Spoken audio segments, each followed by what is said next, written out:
Hey, YouTube friends and Twitter friends. I haven't made a video in like a week. And this is my first video with lipstick, so this is different. I have a job now with a bunch of women, and they all wear lipsticks, so I thought I would start wearing lipstick too.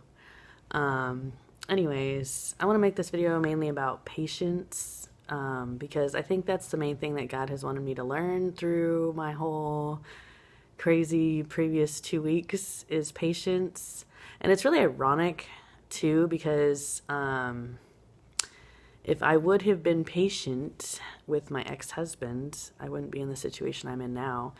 It's ironic because I've always made bracelets that have some kind of like a phrase on them to like a self-reminder. And I made a bracelet with the word patience, and I put it in the bathroom to remind myself to be patient. But I just wasn't patient enough with my ex-husband, and he was going to start a job that was going to be local, like here in the same town. It would have been awesome. He would have had like a 5-minute commute to work. But then like the day he was supposed to start work, he couldn't because it was raining, so I was frustrated about that. And then he went to the doctor instead because he was having some health issues.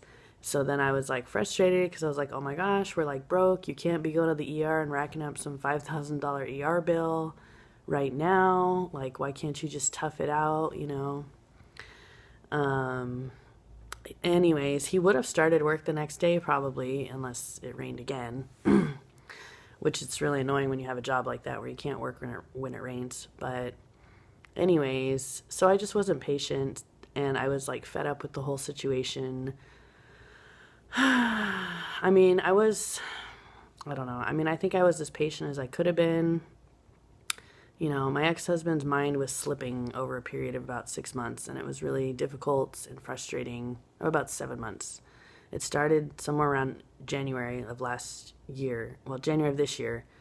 And then he moved out to Odessa in July officially and stayed there.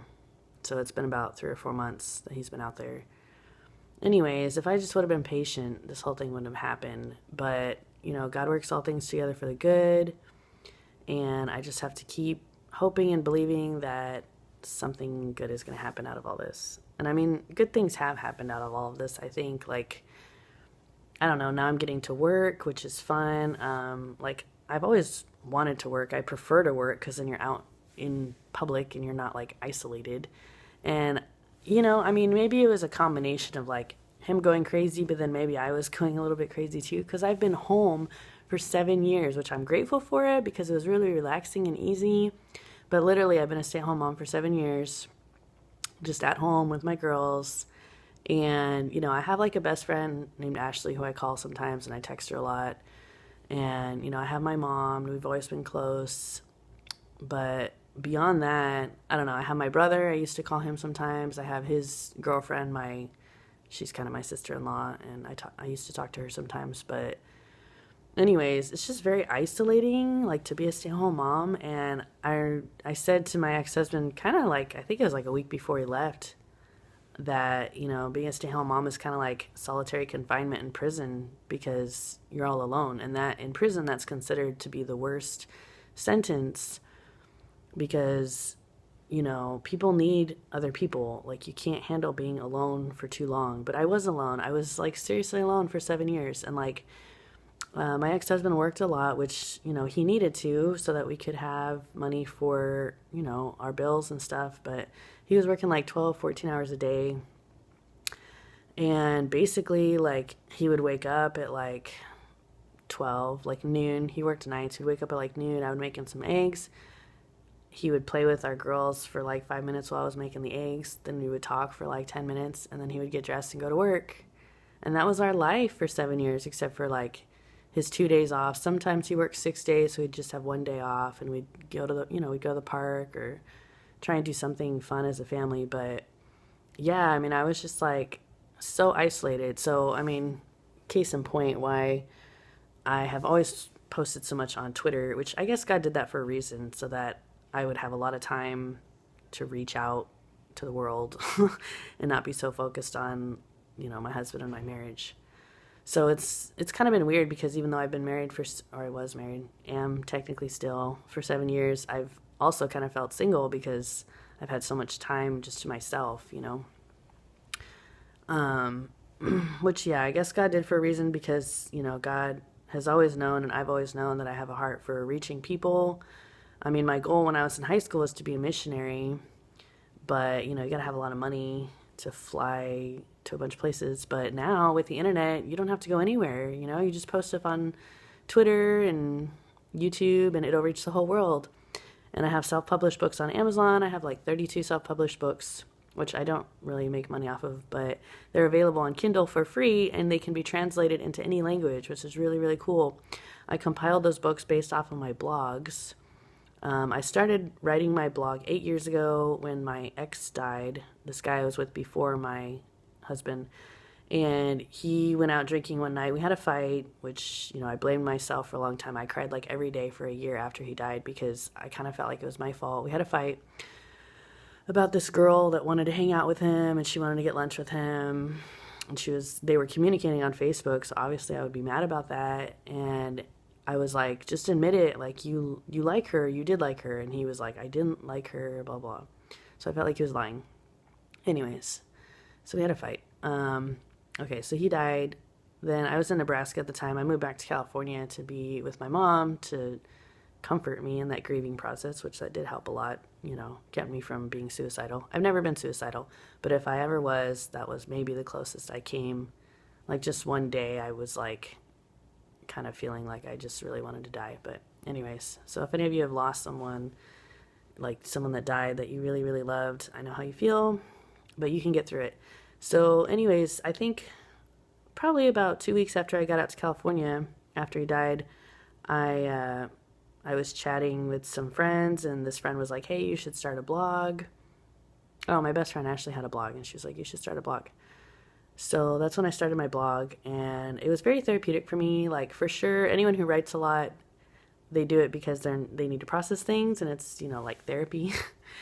But I was an English major in college, so, I read a ton. I mean, I spent 4 years reading like 24/7. I mean, I slept 7 hours at night, but then other than that, I was reading literally if I wasn't in class. So, the more you read, the better writer you become. So all that reading really did equip me to be a great writer and to have a blog. So anyways, so I started writing in my blog, and I was literally writing like 6 blogs a day in that time.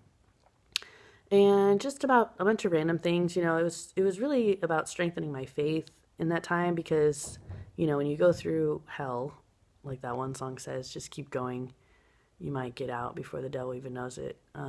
But that, if any time in my life was hell, it was that. Like, after he died, I loved him so much. And he was really the first person I was really, really in love with. We were together 2 years. We texted constantly. We talked constantly. We did so much stuff together. And we loved each other so much. And so it was really hard when I lost him. But I think when he died when he was 34, which is my age now, ironically. And I remember thinking, like, man, he died so young. Like, we can all die tomorrow, and we should do a lot before we die, so I just realized I really want to accomplish a lot more things before I die, because who knows when it's going to happen. So that's why I started writing my blog a lot. And it was always my goal to publish a book, so that was really cool that I randomly discovered that on Amazon. I think I was just looking at the links at the bottom, and I saw a link that said self-publish with us, and I was like, what? And it's actually really easy to do that. You won't make much money, but it's just kind of more for, like, I don't know, kind of the ego boost of like, yay, I published a book. So if you want to look at my books, you can look them up on Amazon. Just search Davis-Bedrick, and there's 32 on there of all different topics. You don't really have to buy them. You can just like click the open book feature, something like that, and you can like read most of it for free. But anyways, but all those things are on my blog too, so, which is posted on my Twitter account. So if you're watching this and you want to follow me on Twitter, my name on there is Davis-Bedrick, and I post stuff a ton because it's like I can't help but express myself 24/7 and write. So I write a lot of stuff on there, just like random thoughts. Like I feel like they're all like anointed thoughts, that God gives me, but I'm sure some are just my own stupid thoughts. Anyways, it's entertaining. It's something to do. I feel like it's better than watching TV, which I feel like it's a huge waste of time, so I don't watch TV. I just write all the time and listen to music. So anyways, I pray this video helped you all in some way, and there's a little window into my life of the last 8 years. God loves you all. Have a great day. God bless.